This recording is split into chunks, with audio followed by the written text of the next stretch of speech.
Hello students, welcome to TSAT classes. Indian polity కోర్సులో భాగంగా మనం లాస్ట్ క్లాస్లో ప్రెసిడెంట్ ఆఫ్ ఇండియా అనే టాపిక్ని స్టార్ట్ చేసుకున్నాం. ఈరోజు ప్రెసిడెంట్ ఆఫ్ ఇండియా అనే టాపిక్ని కంటిన్యూ చేద్దాం. ఏం చూస్తాం దీనిలో ప్రెసిడెంట్ ఆఫ్ ఇండియా టాపిక్లో? Right, today let us see few things.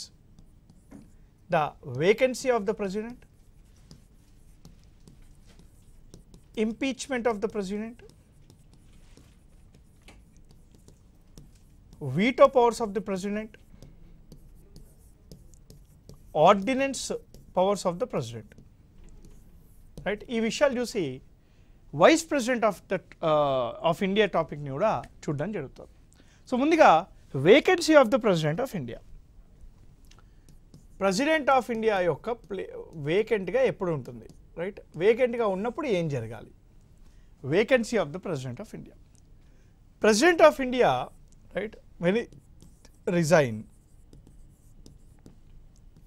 when he is suddenly dead, when he is impeached అంటే తీసేసారు, removed, or when his election is declared invalid. అంటే ప్రెసిడెంట్ ఆఫ్ ఇండియా యొక్క position ఈ కారణాల వల్ల వేకెంట్గా ఉంటుంది. ఏ కారణాలు అవి? ప్రెసిడెంట్ ఆఫ్ ఇండియా రిజైన్ చేసిన, అంటే రెసిగ్నేషన్ లెటర్ ఎవరు సబ్మిట్ చేస్తాడు? వైస్ ప్రెసిడెంట్కి రెసిగ్నేషన్ లెటర్ సబ్మిట్ చేసి ప్రెసిడెంట్ ఆఫ్ ఇండియాని రిజైన్ చేసిన, ప్రెసిడెంట్ ఆఫ్ ఇండియా సడన్గా ఆఫీస్లో చనిపోయినా, ప్రెసిడెంట్ ఆఫ్ ఇండియాని తీసేసిన, ఆర్టికల్ 61 ప్రకారంగా ఇంపీచ్ చేసిన, ఆర్టికల్ 61 ప్రకారంగా if he is impeached, or president of India elections అనేది ఆర్టికల్ 71 ప్రకారంగా సుప్రీంకోర్టు ఇన్వాలిడ్గా డిక్లేర్ చేసిన ప్రెసిడెంట్ ఆఫ్ ఇండియా పొజిషన్ ఆటోమేటిక్గా సడన్గా వేకెంట్ అవుతుంది. Whenever the president of India position is vacant, రాజ్యాంగం ఏమంటుందంటే, in case of the vacancy of the president of India, the vice president shall act as president of India for not more than 6 months. ఏ కారణాల వల్ల అయినా కూడాను president of India యొక్క position వేకెంట్గా అవుతే vice president అనే వ్యక్తి ప్రెసిడెంట్ ఆఫ్ ఇండియాగా 6 నెలల వరకు కొనసాగాలి. ఈ ఓన్లీ యాక్టింగ్ అంటే ఏంటి? టెంపరీ మాత్రమే. అంటే ఈ 6 నెలల్లో న్యూ ప్రెసిడెంట్ ఆఫ్ ఇండియా యొక్క ఎన్నికలు జరగాలి. కొత్త ప్రెసిడెంట్ యొక్క ఎన్నికలు అనేవి ఈ 6 నెలల్లో జరగాలి. ఈ 6 monthsలో కొత్త ప్రెసిడెంట్ ఆఫ్ ఇండియా యొక్క ఎన్నికలు జరగాలి. Vice president shall act as the president of India for not more than 6 months అని చెప్పేసి ఇక్కడ చెప్తూ ఉందన్నమాట. Very very important, very very important. So ఎప్పుడైతే vice president of India president of India acting చేస్తాడో, ప్రెసిడెంట్కు ఉండే అన్ని అధికారాలు, ఆల్ పవర్స్, అన్ని అధికారాలు కూడాను రైట్ ఈ వైస్ ప్రెసిడెంట్ యాక్టింగ్ ప్రెసిడెంట్కే వచ్చేస్తాయి అని అంటుంది అనమాట. సో ఇది vacancy of the president. Now let us see impeachment of the president of India. మనకి impeachment is nothing but removal. President of India యొక్క రిమూవల్ అనేది ఆర్టికల్ 61లో మనకి తెలుస్తుంది. ఈ impeachment procedure of the president of India మనం US constitution నుంచి తీసుకొచ్చాం. ఆర్టికల్ 61 ప్రకారంగా president of India can be impeach for only one reason, that is violation of constitution, రాజ్యాంగ ఉల్లంఘన. Only for the violation of the Constitution of India, the President of India can be impeached for no other reasons. వేరే కారణాల వల్ల కాదు, only for violation of the Constitution of India, the President of India can be impeached. Right, వేరే వాళ్ళని remove చేస్తే దాన్ని impeachment అనకూడదు, removal అని మాత్రమే అంటారు. ప్రెసిడెంట్ని రిమూవ్ చేస్తేనే దాన్ని ఇంపీచ్మెంట్ ప్రొసీజర్ అని అంటారు. మరి ఏంటిది ఇంపీచ్మెంట్ అంటే? ఏంటి, ఇక్కడ ఎలా రిమూవ్ చేస్తారు? ప్రెసిడెంట్ ఆఫ్ ఇండియాని రిమూవ్ చేయాలంటే ముందుగా ఒక రెజల్యూషన్, ఇంపీచ్మెంట్ రెజల్యూషన్ లోక్సభ మరియు రాజ్యసభలో 2/3 మెజారిటీ ద్వారా యాక్సెప్ట్ చేయాలి. when the impeachment resolution is accepted by 2/3 majority in Lok Sabha and Rajya Sabha, and then the President of India is considered removed. President of India అనే వ్యక్తిని remove చేసినట్టు అర్థం అనమాట. Very very important for the exam. అయితే ఈ లోక్సభ లేదా రాజ్యసభలో ఆ ఇంపీచ్మెంట్ రెజల్యూషన్ ఇనిషియేట్ చేసేటప్పుడు రైట్ ఈ యొక్క రెజల్యూషన్కి మినిమం 1/4 ఆఫ్ ద మెంబర్స్ యొక్క సపోర్ట్ ఉండాలి.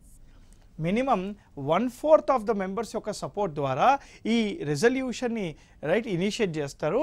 ఆ రెజల్యూషన్ ఇనిషియేట్ అయ్యాక మనము లోక్సభ మరియు రాజ్యసభలో 2/3 మెజారిటీ ద్వారా ఆ ప్రెసిడెంట్ ఆఫ్ ఇండియాని తీసేయవచ్చు అనమాట. ఇది ఇంపీచ్మెంట్ అనేది మనకు ఆర్టికల్ 61 ఆఫ్ ది కాన్స్టిట్యూషన్లో తెలుస్తుంది అనమాట. Now let's go to another important one, that is veto powers of the president. Absolute రిజెక్షన్ని వీటో అంటారు. అంటే ఒకసారి జాగ్రత్త, ఈ వీటో పవర్స్ అనేది ప్రెసిడెంట్ ఆఫ్ ఇండియా బిల్స్ మీద యూజ్ చేస్తారు. ఈ యూజెస్ ఆన్ ద బిల్స్, ఏదైనా ఒక ఆర్డినరీ బిల్లు లోక్సభ మరియు రాజ్యసభలో పాస్ అయ్యి ప్రెసిడెంట్ ఆఫ్ ఇండియా దగ్గరకు వచ్చినప్పుడు ప్రెసిడెంట్ ఆఫ్ ఇండియా ఆర్టికల్ 111 ప్రకారంగా వీటో పవర్స్ అనేవి యూజ్ చేస్తారు. Right, president of India Lok Sabha రాజ్యసభలో పాస్ అయ్యి ప్రెసిడెంట్ ఆఫ్ ఇండియా దగ్గరకు వచ్చేసాక ప్రెసిడెంట్ ఆఫ్ ఇండియా అక్కడ వీటో పవర్స్ యూజ్ చేసుకోవచ్చు. అసలు ప్రెసిడెంట్ ఆఫ్ ఇండియా ఆ బిల్లుని ఏం చేయొచ్చు అంటే ఒక 4 ఆల్టర్నేటివ్స్ ఉంటాయి ప్రెసిడెంట్కి. There are 4 alternatives to president of India on ordinary bill. ఏంటి సార్ అది అంటే, 1, you can accept the bill, you can accept the bill, you can reject the bill, you can withhold the bill,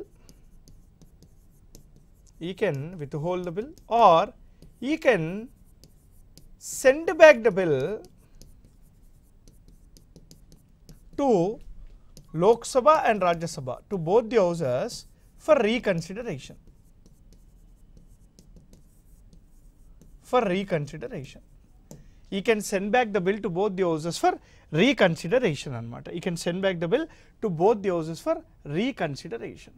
మనకి president of ఇండియాకి ఒక bill వచ్చినప్పుడు ఆ bill పైన president of India ఏమేమి చేయొచ్చు సార్ అంటే ఈ 4 ఏమేమి చేయొచ్చు. ముందుగా ఒక బిల్లు ఒప్పేసుకున్నాడు అనుకోండి, then it is called act. ఎప్పుడైనా ప్రెసిడెంట్ ఆఫ్ ఇండియా ఒక బిల్లుని ఒప్పేసుకుంటే దాన్ని చట్టం అంటారు. హ్యాపీ కదా, అందరికీ happy. When the president of India reject a bill, that is called the end of the bill. That is called the end of the bill. ఈ వీటో పవర్ని అబ్సల్యూట్ వీటో అని అంటాం. This is called absolute veto powers. దీన్నే మనము absolute veto powers అని అంటాం. Right, this is called absolute veto powers అంటాం.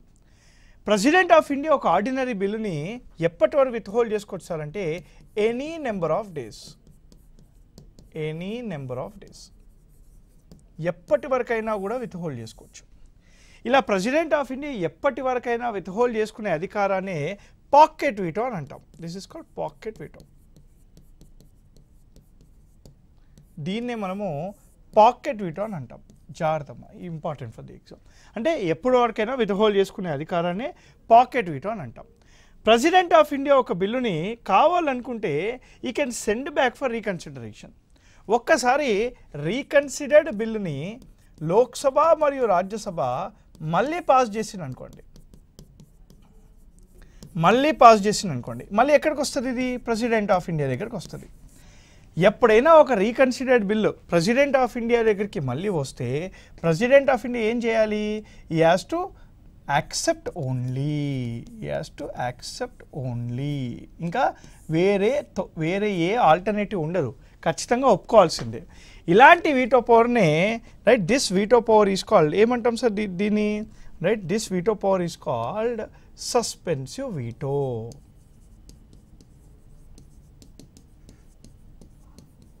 దీన్నే సస్పెన్సివ్ వీటో అని అంటారు అనమాట. మనకి the first president of India కానీ ఆర్ వెంకటరామన్ కానీ, జైల్ సింగ్ కానీ, డాక్టర్ బాబు రాజేంద్ర ప్రసాద్ గారు కానీ, ఏపీజే అబ్దుల్ కలాం గారు కానీ ఈ వీటో పవర్స్ అనేవి చాలా యాక్టివ్గా యూజ్ చేయడం జరిగిందనమాట. సో వీటో పవర్స్ అంటే ఏంటి? Absolute reject. ఒక బిల్లు లోక్సభ మరియు రాజ్యసభలో పాస్ అయ్యి ఆ బిల్ అనేది మళ్ళీ ప్రెసిడెంట్ ఆఫ్ ఇండియా దగ్గరకు వచ్చినప్పుడు ప్రెసిడెంట్ ఆఫ్ ఇండియాకి 3 రకాల వీటో పవర్స్ అనేవి ఉంటాయన్నమాట. There are 3 types of veto powers provided to president of India. Right president of India దగ్గరకు ఒక బిల్ వచ్చినప్పుడు ఆయన ఏం చేయొచ్చు అంటే ముందుగా ఈ కెన్ యాక్సెప్ట్ ద బిల్. ఒక్కసారి ప్రెసిడెంట్ ఆఫ్ ఇండియా ఆ బిల్లును యాక్సెప్ట్ చేస్తే దాన్ని యాక్ట్ అని అంటారు. రెండోది the president of India also has the authority to reject the bill. When the president of India rejects the bill that is called the end of the bill. దాన్నే మనము absolute veto అని అంటాం. మూడోది with hold the bill. The president of India has the authority to with hold the bill for any number of days. దీన్నే pocket veto అని అంటాం. నాలుగోది suspensive veto. The president can send back the bill for reconsideration అదనమాట. So next వచ్చేసి ordinance making powers. Ordinance making powers of the president of India. Article 123 of the Indian Constitution deals with ordinance making powers of the President. మనకి veto powers ordinance powers జాగ్రత్తమ్మా. మనకి veto power మరియు ordinance powers president of ఇండియాకి ఉంటే గవర్నర్కి కూడా ఉంటాయి. Right, president of India యొక్క వీటో పవర్ ఆర్టికల్ 111లో రాస్తుంది. అదే గవర్నర్ వీటో పవర్స్ ఆర్టికల్ 200లో రాస్తున్నాయి. President of India ordinance making power article 123 అయితే గవర్నర్ వచ్చేసి ఆర్టికల్ 213 అనమాట, గుర్తుపెట్టుకోండి. ఓకేనా. So ordinance article 123. What is an ordinance? Ordinance is nothing but a temporary law. It is nothing but a temporary law. Ordinance is a temporary law. ఇది ఒక temporary చట్టం. ఎవరు ఇస్తారు? It is promulgated by the president of India when 2 conditions are satisfied. 2 కండిషన్లు satisfy అవుతేనే president of India ఆర్డినెన్స్ని జారీ చేయొచ్చు అంట. ఏంటా 2 కండిషన్స్ అంటే, 1 when there is an urgent need for the law. when there is an urgent need for the law, ఖచ్చితంగా చాలా ఇంపార్టెంట్గా అర్జెంట్గా చట్టం కావాలి ఇండియాలో. కానీ చట్టం చేయడానికి Lok Sabha Rajya Sabha is not in session. అంతే కదా, మనకి చట్టాలు చేయాలంటే ముందుగా లోక్సభలో రాజ్యసభలో పాస్ అయ్యి ప్రెసిడెంట్ దగ్గరికి వస్తేనే చట్టం అవుతుంది. కానీ ఆ చట్టం యొక్క అవసరం ఉంది. చట్టం చేయడానికి లోక్సభ రాజ్యసభ ఏమో రైట్ సెషన్లో లేవు. అందుకని టెంపరరీగా president of India right ordinance జారీ చేయవచ్చు అనమాట. అయితే ఇక్కడ కొన్ని ఇంపార్టెంట్ విషయాలు ఉన్నాయి. ఒకటేంటి, ordinance can become permanent. Ordinance permanent అవ్వాలంటే it has to be passed by both Lok Sabha and Rajya Sabha. It has to be passed by both Lok Sabha and Rajya Sabha within 6 weeks, right? Within 6 weeks from their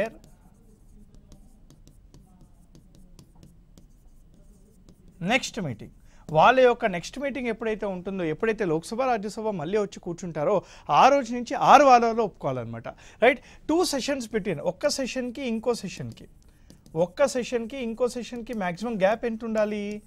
the gap between 2 sessions of the parliament cannot be more than 6 months కదా, 6 నెలల కంటే ఎక్కువగా ఉండకూడదు. So the maximum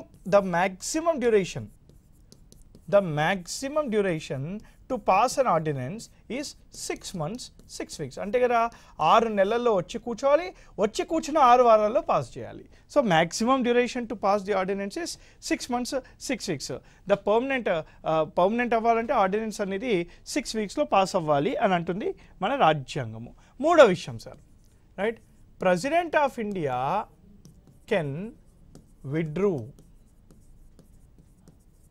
President of India can withdraw ordinance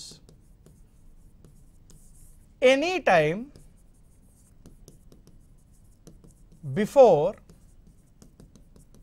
it is passed in both the houses. అంటే లోక్సభ మరియు రాజ్యసభలో pass అవ్వకముందే president of India ఎప్పుడైనా కూడా ఆర్డినెన్స్ని వెనకాలకి తీసుకోవచ్చు అనమాట. అండ్ నాలుగోది చాలా important, President of India cannot promulgate ordinance for constitutional amendments.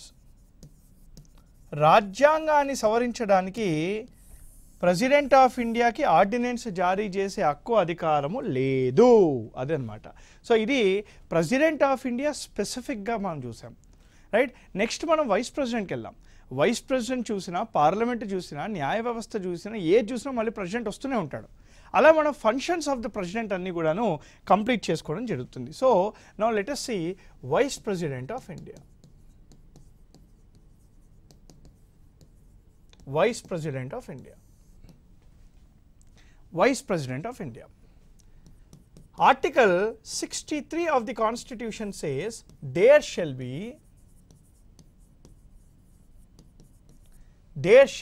Vice President for India. There shall be Vice President for India. ఇండియాకు వైస్ ప్రెసిడెంట్ ఉండాలి అనే విషయాన్ని మనం యుఎస్ కాన్స్టిట్యూషన్ నుంచి తీసుకొని వచ్చాయి, ఇన్స్పైర్ అయ్యి. We bought this from US Constitution, right? Article 63 of the Constitution says there shall be a Vice President for India, right? ఎందుకంట రెండు కారణాలకి ఇండియాకు వైస్ ప్రెసిడెంట్ ఎందుకు ఉండాలి అంటే ఫర్ 2 reasons. ఆర్టికల్ 64లో ఒక రీజన్ ఉంది, ఆర్టికల్ 65లో ఒక రీజన్ ఉంది. According to Article 64, the Vice President is the ex officio chairman of Rajya Sabha. The Vice President is the ex officio chairman of the Rajya Sabha. Mari, what is Article 65? Article 65 says the Vice President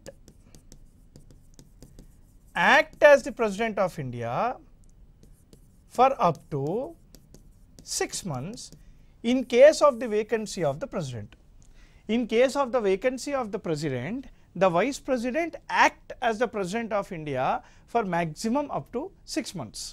So Article 64 says Vice President is ex officio chairman of the Rajya Sabha. Article 65 says Vice President అనేవాడు he act as the President of India for not more than 6 months in case of the vacancy of the President due to any reason. A reason వల్ల అయినా కూడాను president of India యొక్క position వేకెంట్గా ఉంటే అప్పుడు vice president ఆ యొక్క పొజిషన్ని భర్తీ చేస్తాడు అని చెప్పేసి అంటుంది అనమాట. మనం ఇది వేకెన్సీ ఆఫ్ ద ప్రెసిడెంట్లో కూడా చూసాం కదా, that is the meaning. Now article 63 says they shall be a vice president for India, 64 ఇది, 65 ఇది, మీకు జాగ్రత్తగా అర్థం చేసుకోండి.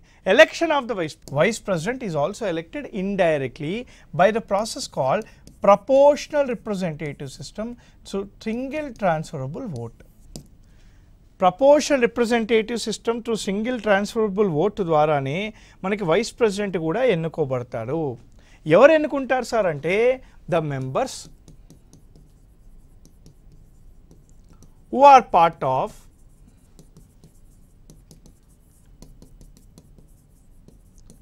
electoral college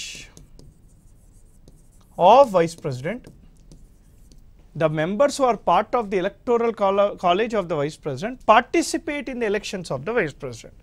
Participate in the elections of the Vice President. Who are these members, sir? 1. Elected members of Lok Sabha and Rajya Sabha. 2. Nominated members of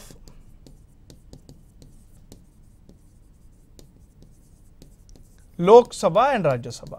very important sir.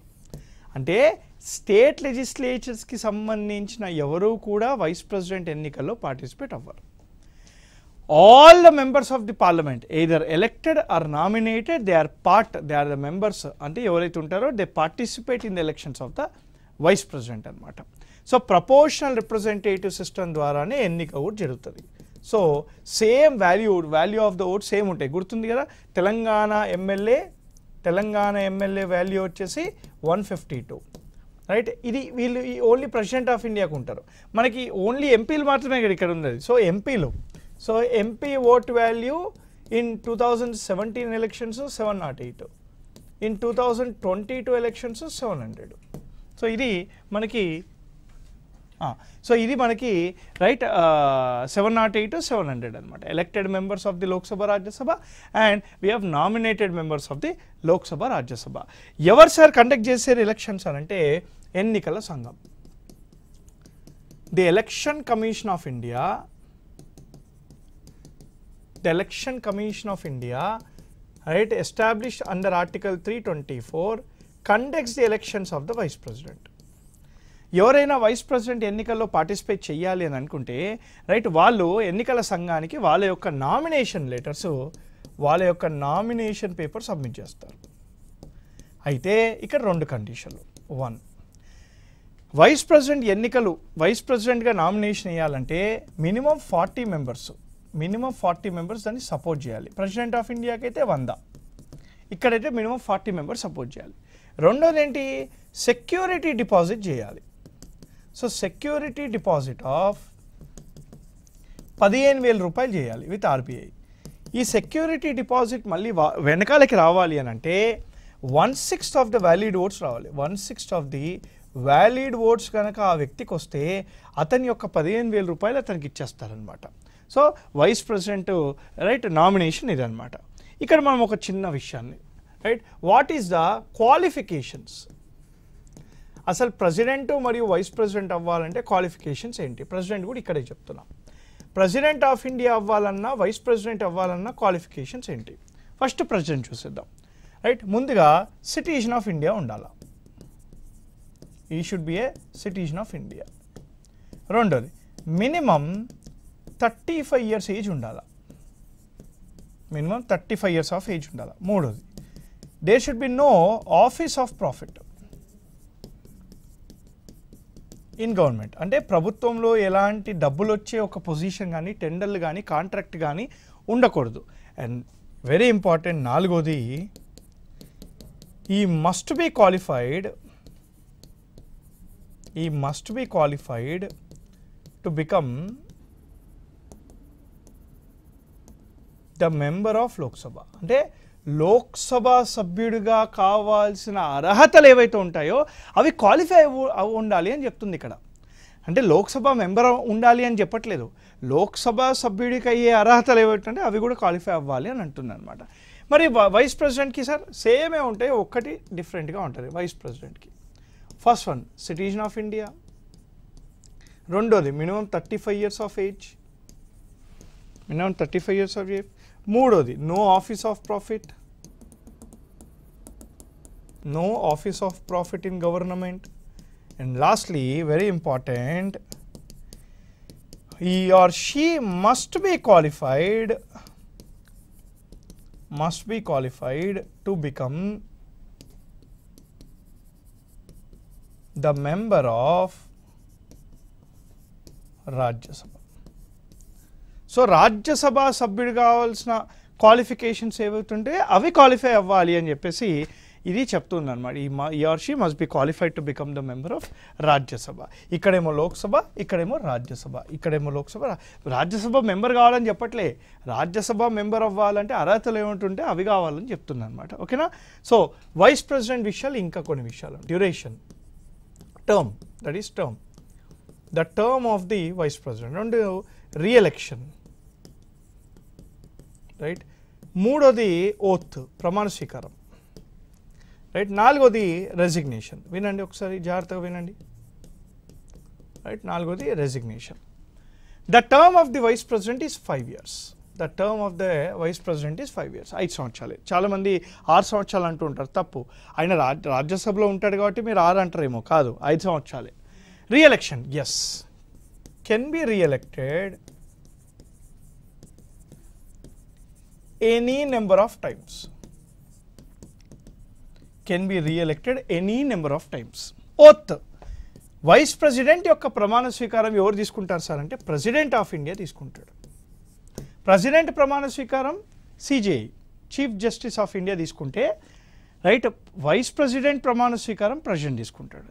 Resignation right, president of ఇండియాకే address చేస్తాడు vice president, అతని యొక్క resignation letter అనేది president of ఇండియాకే submit చేస్తాడు.